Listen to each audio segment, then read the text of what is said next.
नमस्कार मंडळींनो, आज आपण बघणार आहोत प्रवासी पुऱ्या.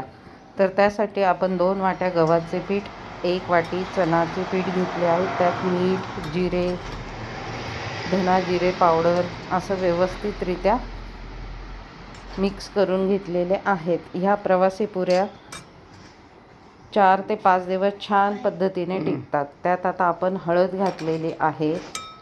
आवडीनुसार चवीनुसार लाल तिखट घालायचे आहे व त्या 4 ते 5 दिवस टिकण्यासाठी आपण छान पद्धतीने त्या तळून घेणार आहोत. आता आपण घातली आहे आलं लसूण पेस्ट. त्याच्यामुळे अर्थातच चव सुंदर येणार आहे, पौष्टिकता पण वाढणार आहे.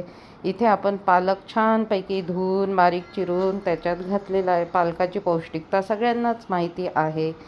पालकामध्ये कॅल्शियम आणि मॅग्नेशियम भरपूर प्रमाणात असते, फायबर असते.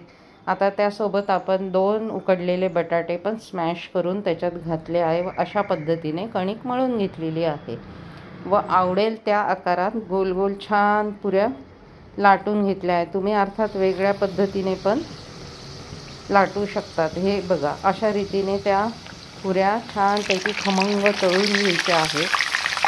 पहिल्यांदा एक बाजू छान तळून झाल्यावर मग दुसऱ्या साईडला पलटी करून घ्यायचे आहे आणि छान खरपूस तळून घ्यायचे आहे की जेणेकरून त्या प्रवासासाठी उत्तम रीतीने टिकतील.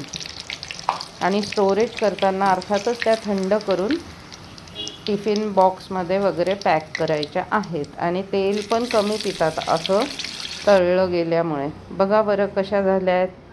आवडल्यास नक्की शिल्पाज मॅजिकल फूड सिक्रेटला लाईक आणि सबस्क्राईब करा.